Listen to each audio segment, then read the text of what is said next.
This is Robert Borsage, and I'm here with a little straight talk about how conservative failures are pricing kids out of college. This week, hundreds of thousands of American students will return to their college campuses, but they'll return to campuses where costs are going up and support is going down.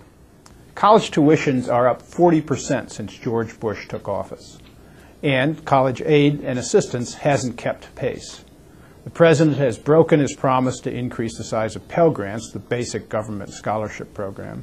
So with students taking on more debt and with more and more students struggling to pay the costs of college, why would Congress cut $12 billion out of the loan program this year while interest rates are going up? And so this year, while pushing for $70 billion in lower taxes, tax breaks basically for the richest Americans in the country, the Congress, in the face of rising deficits, had to find a way to cut spending. So they ended up trying to cut programs that help working and middle-class families.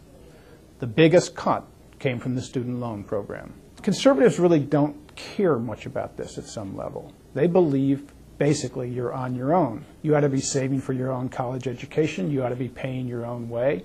You ought to be taking on debt if you need to do that to get through. The problem with that, of course, is that it benefits the privileged and it puts the biggest burden on middle and lower income families. But it has a worse effect. It benefits the few, but it ignores the common interest, the fact that we're all in this together at the end of the day.